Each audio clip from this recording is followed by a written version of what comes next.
listen to me before. I got a request not long ago about doing a talk on those pesky squirrels. And I said, well, I don't know if I'll just do a talk on those pesky squirrels. I mean, there's good and bad about squirrels. So I hope to teach you all of those things to now. So I'm going to get going and get rid of me because the squirrels are cuter. And I'll see you at the end where you can ask any questions you want. And if you're like me and think of questions while somebody's talking, please put them in the chat and we'll answer those as well. Okay. So I call this the good and the bad and the squirrely and such. And so most of you who know the good and the bad and the ugly movies from a long time ago will know what I mean by that. But anyway, as you know, I'm a master wildlife conservationist, which is a program given by the Deep. It is on hiatus right now, and hopefully will start up again soon. Here you see our eastern gray squirrel on the left and our marvelous flying squirrels on the right. The squirrel family, from tiny chipmunks to gray, red, and flying squirrels to big prairie dogs, is one of the most widespread on Earth. There are around 300 species of squirrels that can glide through the air, outwit rattlesnakes, and survive the coldest temperatures of any mammal. They live in a range of habitats from the forest canopy here, like in New England, to the Arctic tundra, to the burning hot desert. In Connecticut, the eastern gray squirrel is ubiquitous, seen and heard everywhere.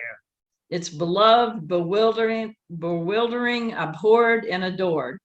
The territorial red squirrel announces its presence vociferously when someone or some animal enters its space.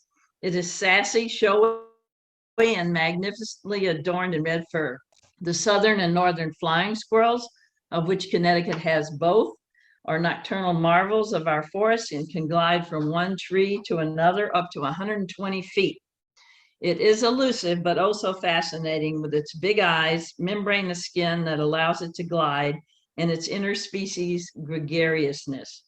Most Connecticut mammals are not readily observed unless you make an effort to find them or keep food sources out in your yard, which we do not recommend from late March until late November.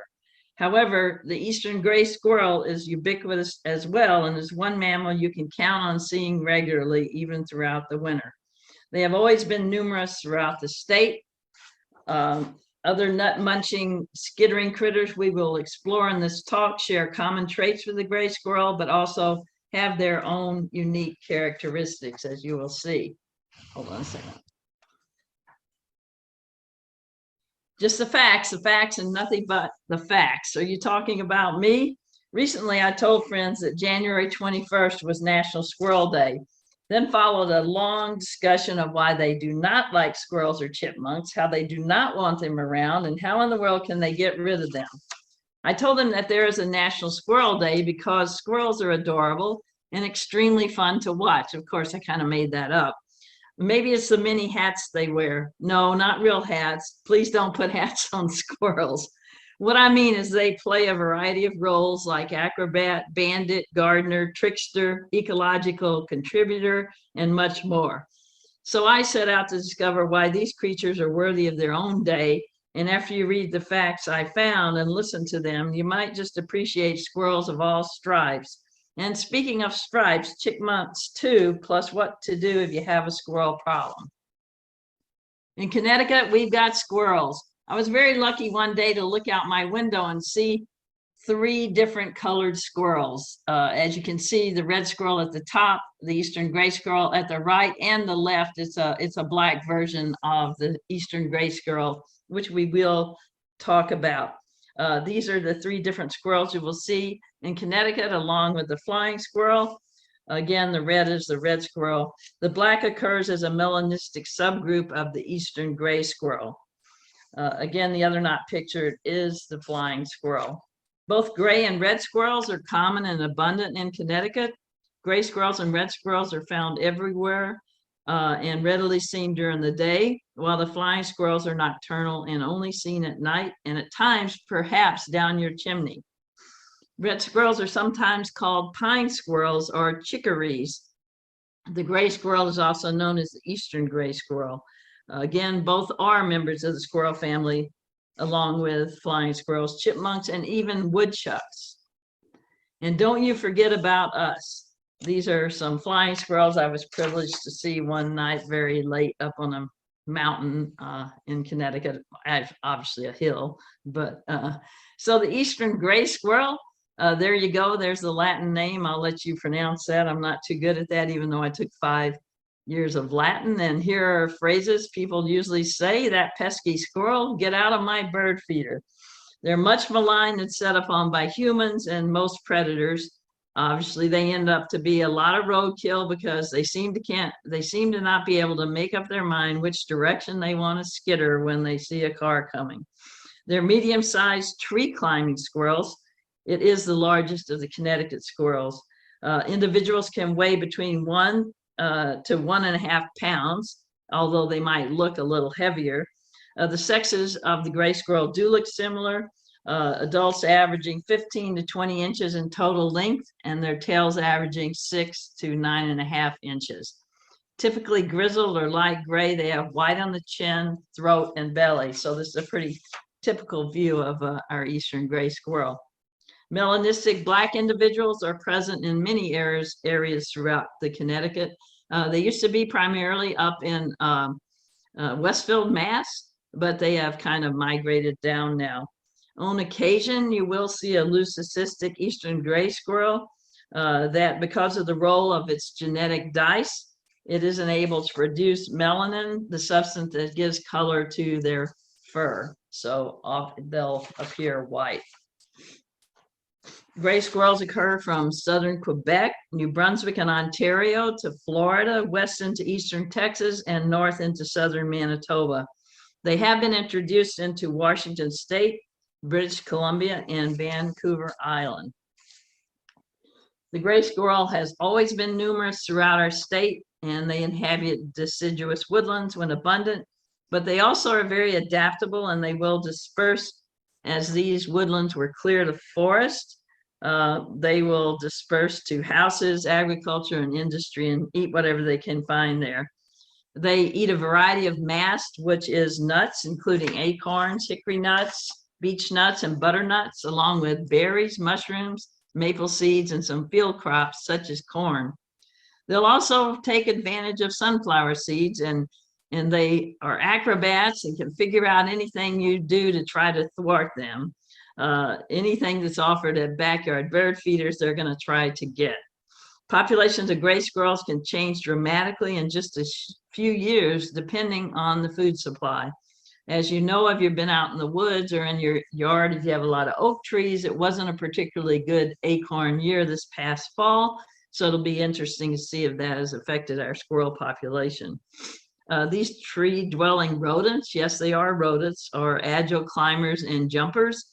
They have keen senses of sight, smell, and hearing, and they're very alert, nervous, and wary, especially on the ground.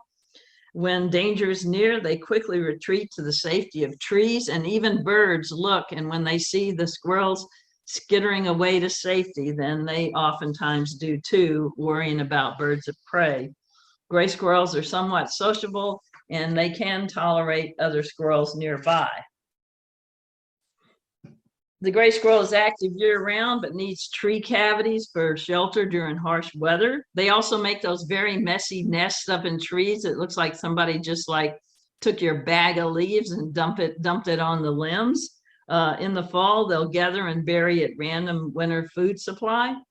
They often bury maybe even hundreds of caches, and oftentimes they forget where they are. And the good thing for other animals is they seem to find them, and also sometimes these seeds do take root. But their food supply is usually recovered as needed. They sniff the ground until they find a buried nut. But they may lose 25 to 30% of this buried food to thieves. And that's just from members of their own species. Scatter hoarders, or what they're called, have a difficult time keeping an eye on all of their hidden food.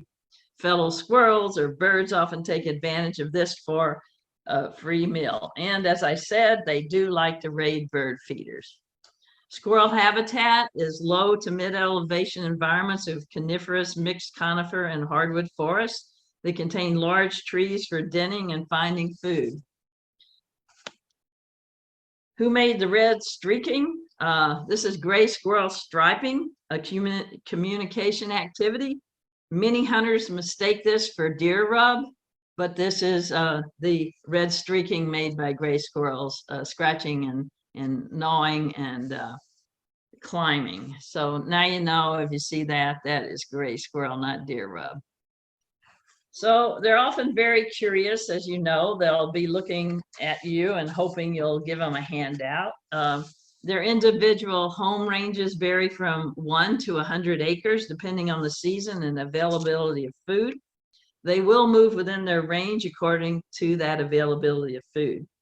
They will often seek the mass-bearing forest filled with nuts, and they will go into your cornfields in the fall, hopefully after you've harvested your corn. And they like the tender buds of maple trees in the spring. A lot of animals will eat those buds in the spring.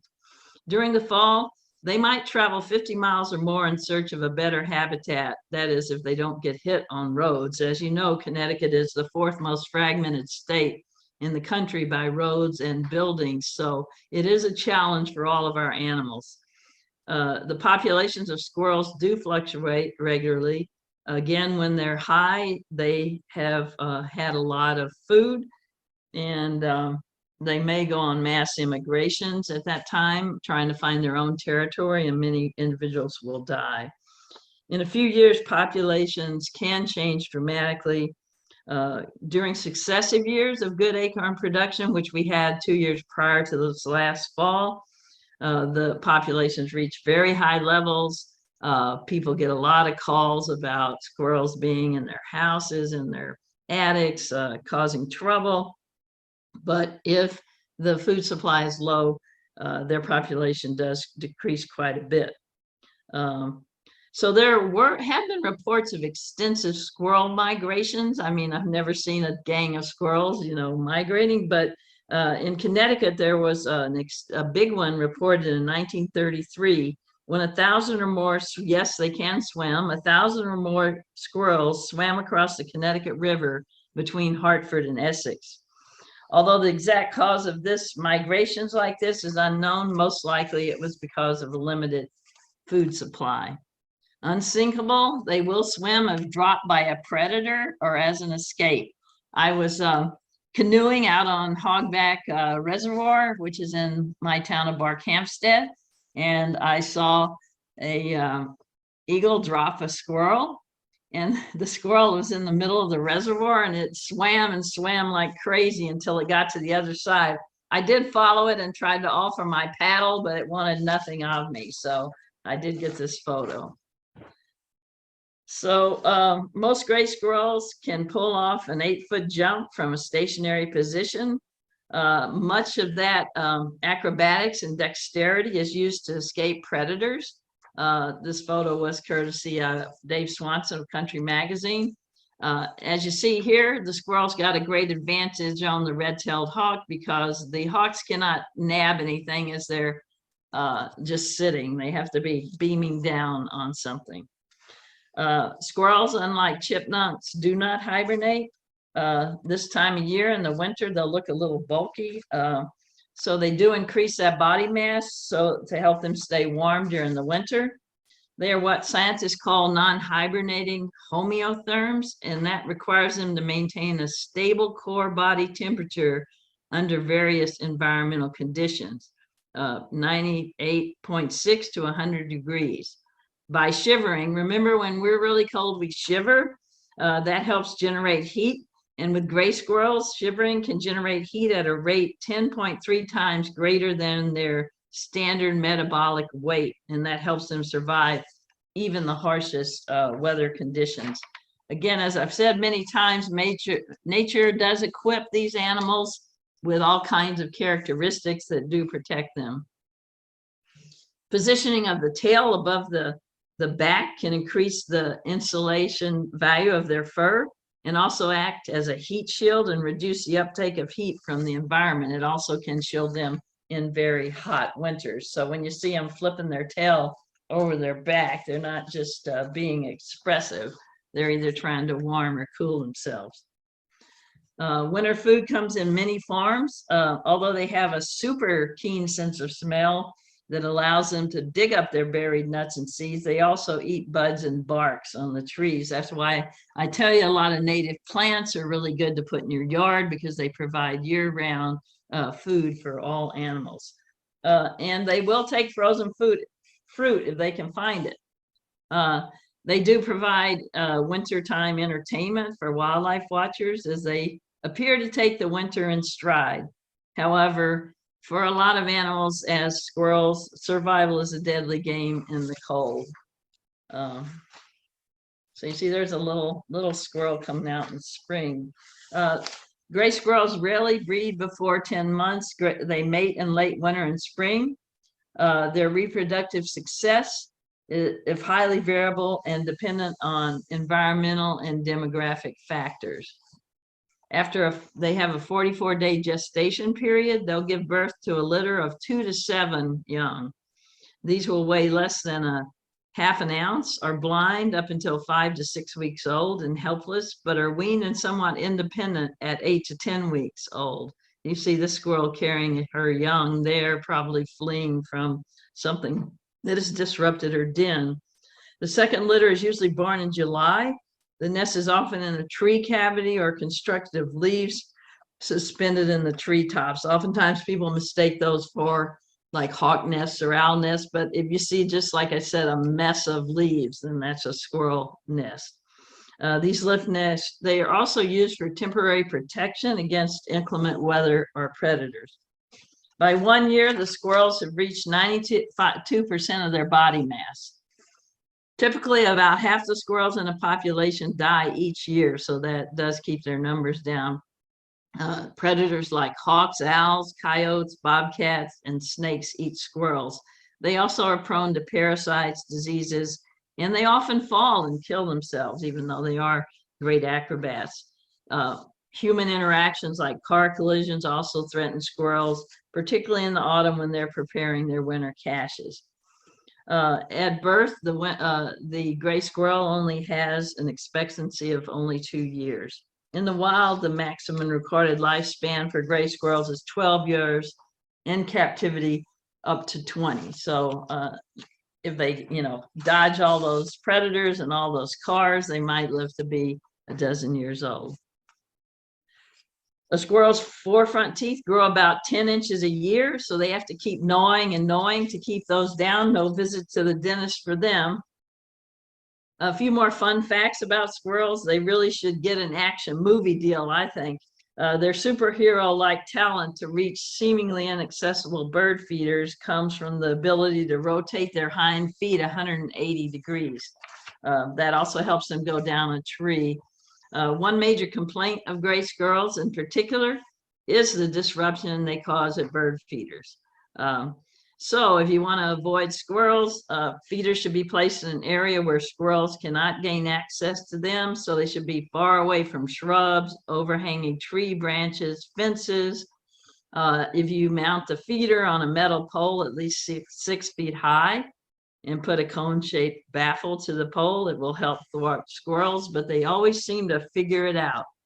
They are master thieves, and it seems that these obstacles are a challenge for them.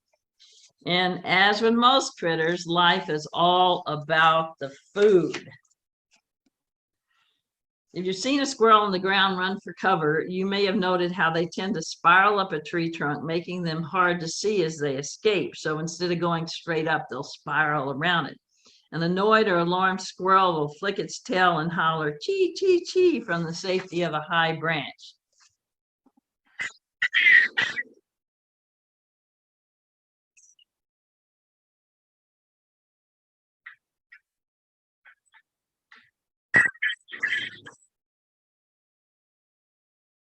So that's the eastern gray squirrel fussing at you.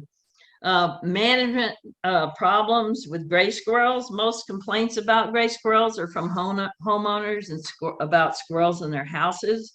They will readily take up residence in a building if the access to sheltered areas such as eaves and attic crawl spaces is available. Gnawing, scratching, and pattering sounds in early morning or daylight hours usually signal their presence, and it's much louder than mice. You will find balls of torn insulation, cardboard, dried leaves, and twigs may pinpoint nests. But nests and young may be totally concealed within your eaves or wall spaces. As you know, these squirrels in house eaves can damage insulation and electrical wiring. So you need to try to plug up all those holes and make a lot of noise and get them out of there. When blocking holes to prevent squirrels and other animals from gaining access, be sure there are none trapped inside, because then you'll have a big mess. The adults can cause, again, severe damage by chewing to regain entrance to reach their young. If the chewing persists, heavy half-inch wire mesh can be temporarily placed over the problem area. And again, trimming shrubs and vines and pruning overhanging tree limbs also discourage squirrels from causing problems in the home. Bright lights or noise from radios may also help. Again, gray squirrels are highly excitable and can cause severe damage and trapped inside a building. When they're frightened, they tend to run with reckless abandon, knocking over anything in their way. By quickly and quietly opening a door or window to the outside and leaving the room, you will give the squirrel its best chance to get out. If you have to free a squirrel trapped in a chimney, lower a heavy rope down the chimney to provide a means for the animal to climb out. Drop the other end of the rope to the ground to avoid another trip to the roof to retrieve it after the squirrel is left. You have to be careful going up on those roofs. So if you really have problems with squirrels, you can call DEEP, or you can call a licensed nuisance wildlife control operator. So here's some things to do. Secure garbage cans to limit more sources of food. Cut tree limbs back around the house. Check your chimney cap, make sure it doesn't need to be replaced, and repair any rotting wood on the side of the house. These are preventable measures from keeping squirrels out of your house, your attic, and your chimney. You want to make your attic extremely unattractive and uncomfortable for nesting squirrels. To do this, some of the steps you can do, you can use a have a heart trap and live trap them to move them. You can place those traps baited with apple chunks, peanut butter, or various nuts in heavily traveled routes or on rooftops, along porch railings, or within the attic. Once trapped, you should quickly remove them from cages and release them, but always wear gloves when handling any wildlife. So the red squirrel, try pronouncing that one. With the exception of the flying squirrel, North America red squirrels are the smallest species of tree squirrel in North America. They measure about 11 to 14 inches from the nose to the tip of the tail, and it only weighs 7 to 8 ounces, so it is pretty small. The fur on the back and sides of the red squirrel is brownish red, and the underparts, like most squirrels, are white. It does have a black stripe separating the two colors. Their ear tufts and the limbs are also brownish red. This is a young red squirrel, so you don't see the ear tufts. They do have little ear tufts sticking up. I've seen the red squirrels in Scotland, and they stick up way more than ours do, but ours will have a little tuft on the top. They have prominent white eye ring, like eye mascara. That does help reflect the light so they can see better. And their tail is brownish red above and gray with white flecks below. In summer, a black stripe is pronounced along the sides, separating the white underside from the reddish upper body. The males and females are both about equal in size. Its bushy tail is kind of slender compared to the gray squirrel, and almost as long as the length of its body, its head and body combined. They're unsociable. They're very territorial and aggressive.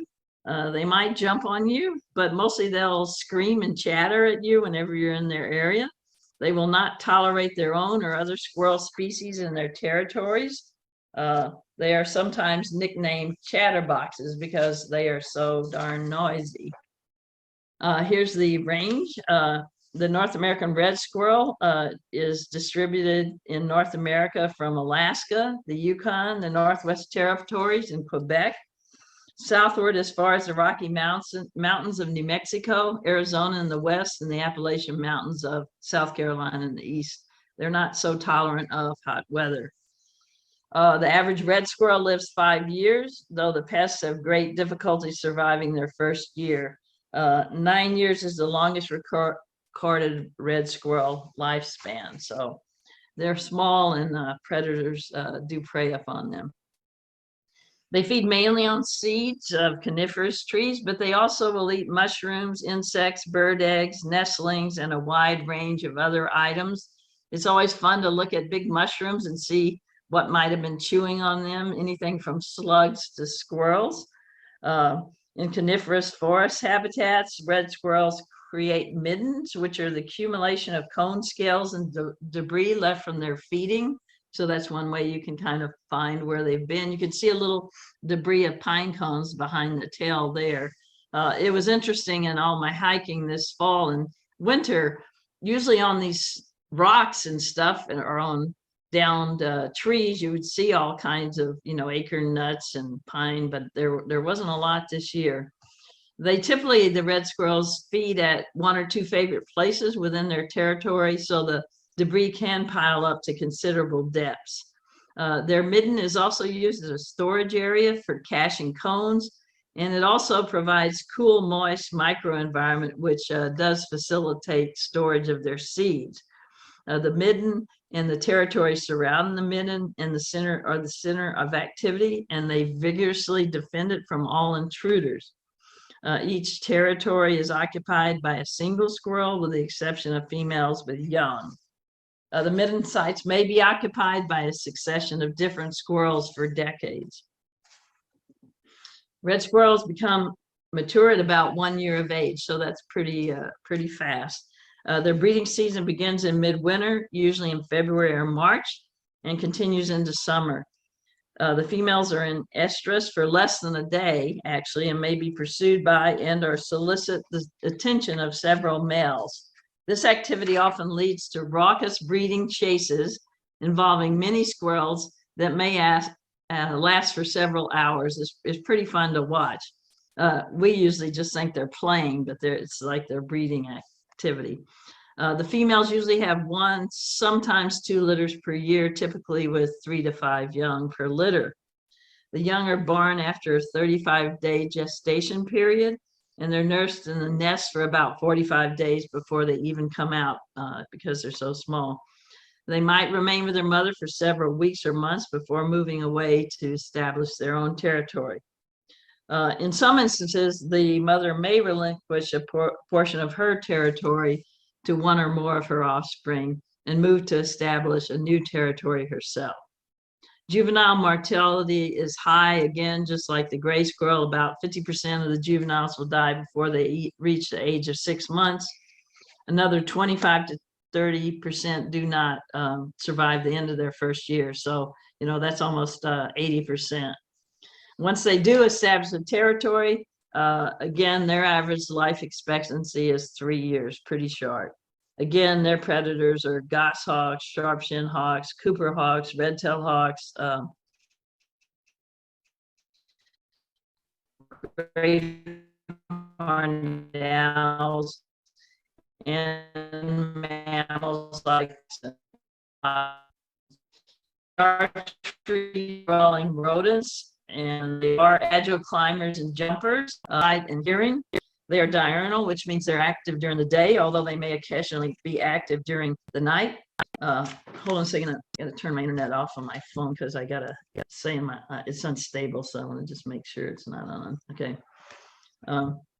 Their activity patterns are strongly influenced by weather patterns, so high winds, rain, snow, and low temperatures will reduce their activity. They do not hibernate during the winter months, but most of their activity this time of year is during midday hours when the temperatures are highest. In the summer, they're most active during early morning and late afternoon, which is true of a lot of animal species. And in the spring and fall, their activity levels are distributed throughout the daylight hours. That's because it's mating season, and that contributes to that. Here's so there you can see the little tail eating away. Here are red squirrel tracks. They kind of bound and leap, and you can often see them right before the tree where they've leapt up to the tree. I love the winter for the tracks. Here's what it looks like where a red squirrel has gnawed on a mushroom. How do I know that? Because I've been taking all these tracking courses and haven't gotten very good at it, but that was pointed out to me by one of the trackers that this was red squirrel. Red squirrel have a lot of vocalizations. They chatter or rattle. That's their territorial noise. They announce their presence. Bark or chirp is an alarm call, which indicates there's a predator. Screech is alone or with chatter and defense. A growl would be aggressive defense. I've never heard one growl. They squeak, what means they're aggravated. You'll often hear them when you move into their territory when you're hiking, and that also often precedes chirps. And they'll buzz, mating. A male approaching a female will have a buzz. So here's one red squirrel sound. Hold on.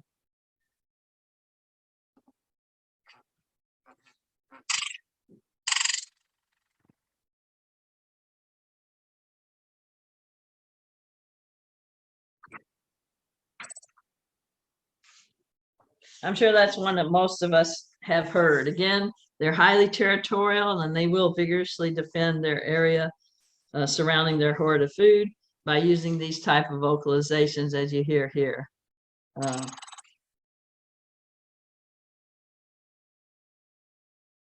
They not only attempt to keep other red squirrels away and other competitors, but also they will exhibit territorial defense behaviors against predator species.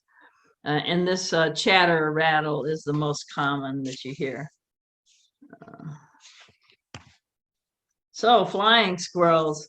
I was privileged to be able to go out in the middle of the night with a biologist friend who called me and said, "You want to see something really neat?" I didn't know what I was going to see, but it was flying squirrels, and it was really fabulous. There were quite a few gathered where we were, and it was one of the most special moments of my life, really.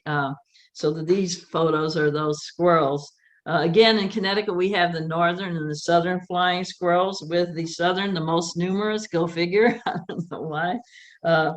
So you can see the southern flying squirrel's name there. It translates into flying gray mouse, which they do kind of look like that. Glaucomes is for gray mouse, and volans for flying. The southern species is smaller, about 8 to 10 inches in length, and the northern flying squirrels are 10 to 12 inches long. They do range throughout the eastern half of the U.S., except for Maine, in deciduous forest habitat.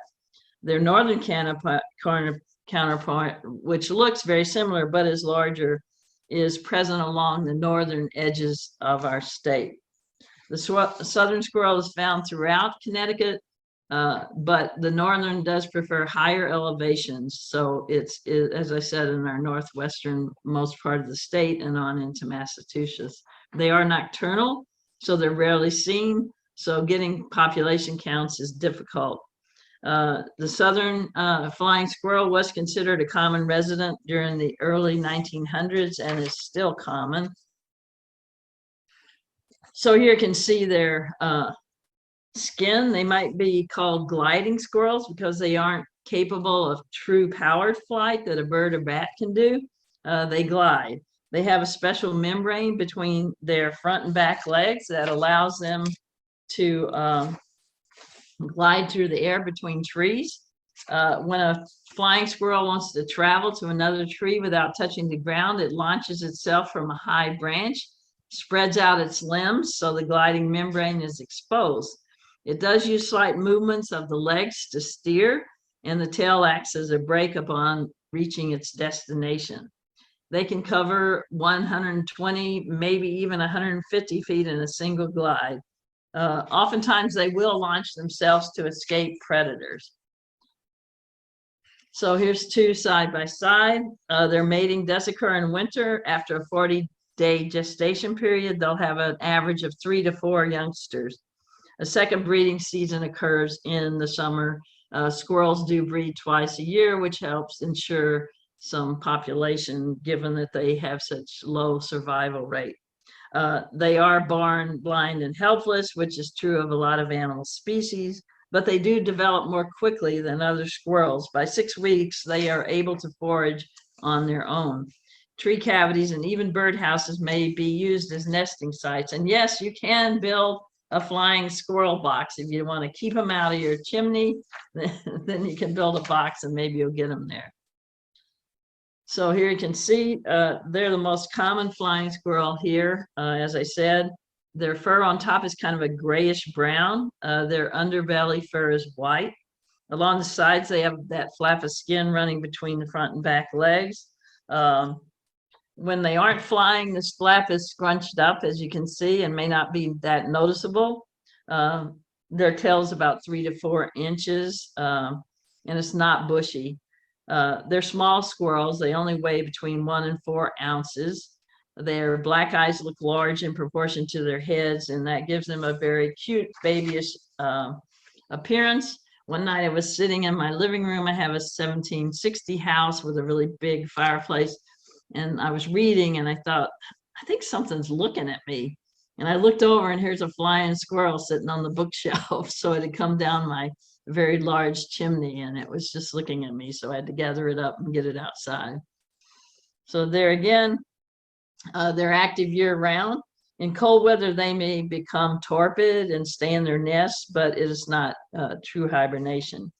They will nest, as I said, in tree cavities, nesting box, and they will nest communally to stay warm. As many as 50 squirrels have been gathered in a winter nest. The night I saw these squirrels, we probably saw a couple of dozen. The group nesting habit does help to keep them warm in the winter. The material they use for nesting often contains lichens, which the squirrels will eat, but also helps them keep warm, especially over the winter. Their summer nests have leaf and twig bundles are built. They're much smaller than the leaf nests created by eastern gray squirrels.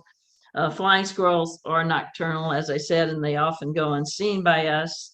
They are probably in your backyard, but hard to see.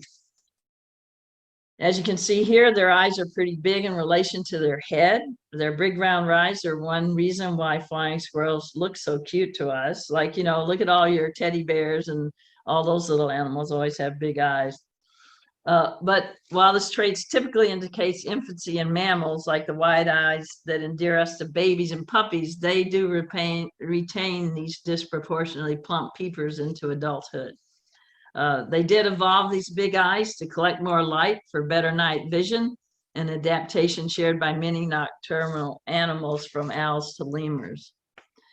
As I said, when you're trying to figure out what went by and ate what, right now, here's how a flying squirrel gnaws an acorn, very specific. Little mice, some mice will enter from the top. The flying squirrel also puts a little carrying handles on the top so it can carry it easier. The little black stuff is their scat. So oftentimes at the bottom of a tree where a flying squirrel nest is, you'll see all this kind of mess from food to scat. So here again, you can see the little handles there on the bottom right, and they will put those in between their teeth to help them carry the acorns, because again, they are fairly small. Again, as I said, they glide, they don't fly. And they can go down and up a tree. The squirrels, again, mama squirrels can even transport their babies while flying. That would be a picture, wouldn't it? So let's see, I think I have a sound here coming up. So you have to listen because they're not very loud. Hold on.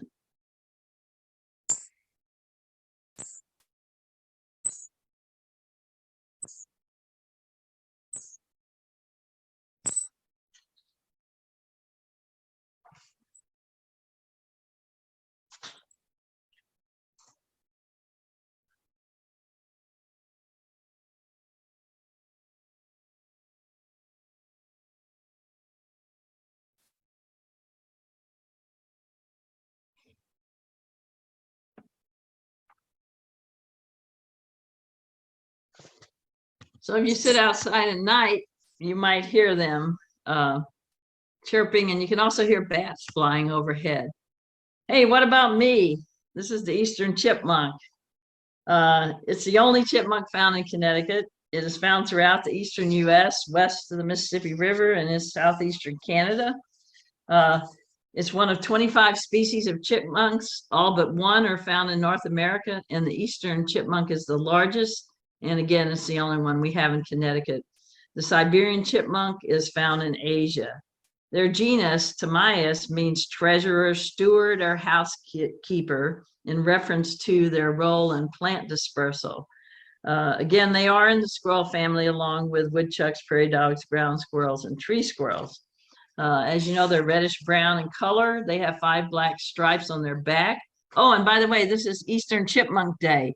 I don't know who designates this day, but I found out somehow that today is Eastern Chipmunk Day. So hooray for chipmunks.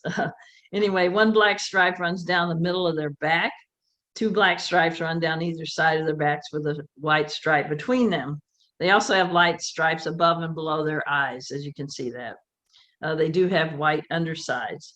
They are pretty small. They weigh 2 to 5 ounces, an adult eastern chipmunk, and measure 8 to 10 inches with the tail included. Like most rodents, they have 4 toes on their front feet and 5 toes on the hind feet. Like raccoons and skunks, they are very hard to misidentify because of these clear distinguishing marks. Chipmunks are small rodents, identified again by the stripes on their back, sides, and cheeks. They live primarily in deciduous forest. They like maple beech forest, but they will occupy bushy areas or coniferous forests. They're omnivores, and the food they eat varies with the season. In warmer months, they will feed insects, mushrooms, berries, frogs, small mammals like young mice, and even birds and their eggs. They will cache or store a variety of seeds, nuts, and acorns underground, so they have plenty of food for the winter. By hoarding these tree seeds, they help to establish tree seedlings. So again, like squirrels, they do help with the ecosystem, and they do disperse seeds that get implanted and buried, and so they do help the environment. Hey, I'm nuts about acorns and food, glorious food. Chipmunks are wonderfully adapted to carrying large amounts of food down into their elaborate dens.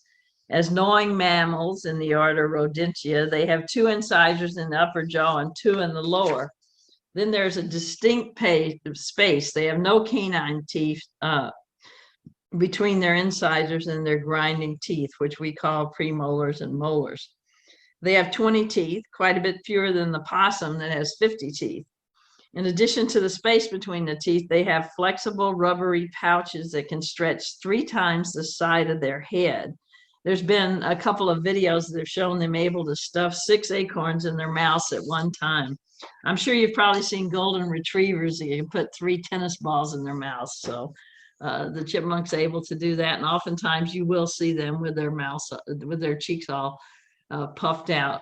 My friend Janet Pesatoro, who wrote the Camera Trapping Guide, a great book which also has field guide of animals, has always been generous with photos, and this is a photo of a den, entrance to a chipmunk den. Their dens may be very complex, up to 30 feet long, with several rooms and 4 to 5 entrances. This helps them escape predators. They remove soil from around the entrances so as not to alert predators to the den. Each of their room has a special use. One is for nesting, one for sleeping quarters, which is clear of all the shells. They wouldn't be very comfortable. Another for food storage, and an area for their bathroom. Most of their nests inside are made of crushed leaves. Chipmunks do not have fat reserves for hibernation, so they store food and wake up to eat throughout the winter. They very rarely do come outside, though, in the winter. Once asleep, their heart rate and breathing slow down and their temperature falls. They go into a state of torpor, which is a form of hibernation like black bears. Their heartbeat drops from 350 beats per minute when they are active to 4 beats per minute while they're sleeping. Their temperature will go from 95 to 105 degrees to 41 to 44. They do hoard nuts, as I said, and seeds that they do will wake up and consume. Um, so they'll start that up in the fall, start bearing and taking all these acorns into their dens. They do cope with winter by storing this food rather than their body fat. So it does begin cycling through torpor only when and if it cannot find enough food to meet its demands. Food availability influences their hibernation, but so does temperatures. So because their caloric requirement is higher in colder weather, obviously, the colder the temperature or the scarcer the food, the earlier they'll go inside and the longer they will stay there. Individuals in the north obviously spend more time sleeping in winter than those in the south.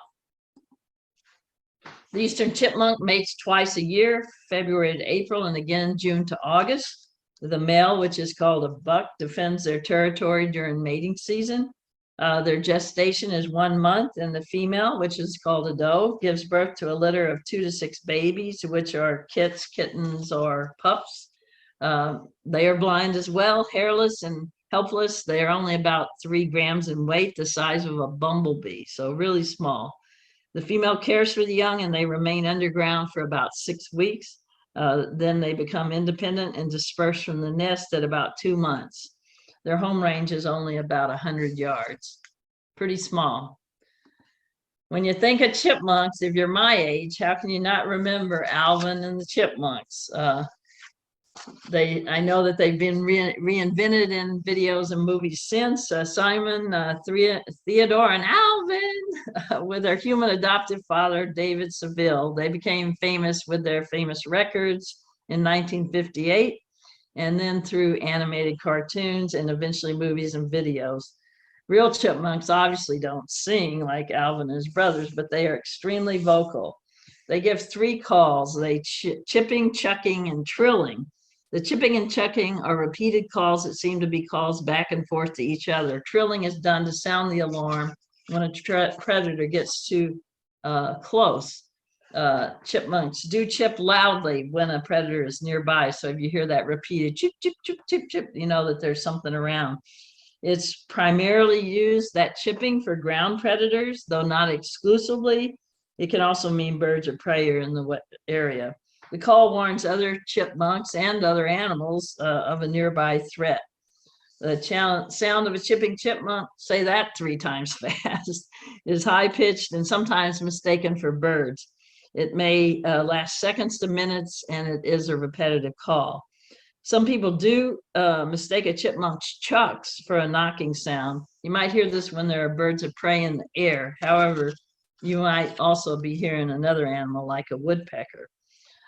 Common predators, again, of chipmunks are similar to those of squirrels, coyotes, cats, raccoons, sometimes dogs, bobcats, birds of prey. Any large predators can be threatening to a chipmunk, so oftentimes they will give these warnings. Their chucking and clucking, along with giving off a sound that's high-pitched and chirp-like, they will also give off a sound that's similar to hitting wood with an axe on kind of a smaller, quieter scale. This is chucking or clucking. It's a lot deeper than chipping and serves as another warning call. However, instead of warning against surrounding predators on the ground, such as raccoons, chucking is generally warning against predators in the sky. So if the chipmunks can't get away, the birds will come down and swoop the chipmunk away for lunch, circle of life. The last sound a chipmunk will make when it's in danger is these thrilling noise. Thrills are very short. They aren't emitted more than a couple of times during the chase when a chipmunk is being chased.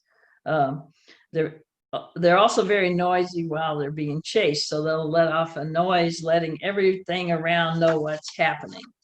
In a chase, a chipmunk will let off a series of high-pitched sounds that can be compared to tiny screams, like we'd be screaming too if a great horned owl was beaming down on us. The sound of a thrill is multiple notes. It has a low amplitude, and it varies a lot because it can mean different things. Its main meaning, though, is that the chipmunk is done being chased and is safe once again.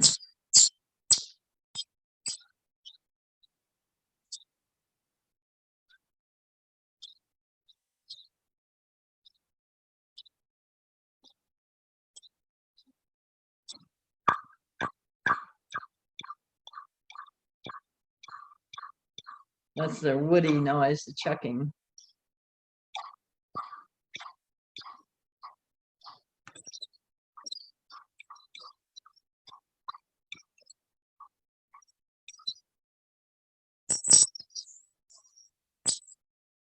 So you see, they have all kinds of noises. Again, some people think of chipmunks as a nuisance since they feed on plants and flower birds, bulbs. They do raid bird feeders, although they can't, they're not as acrobatic getting up these feeders as squirrels. They burrow in the ground and they might enter into garages or basements. Again, though, they are in turn a food source for many predators, even weasels and snakes, and oftentimes are preyed upon by domestic cats. So I guess it's a balance. Chipmunks do help establish forests and they do disperse spores of mushrooms. So if they eat a few flowers and a handful of sunflowers or take up residence in your backyard or provide some outdoor entertainment as they scurry across the stone wall, not so bad. I think we make out better in the long run. And besides, like them and other squirrels and all these smaller rodents we talked about, they are kind of cute.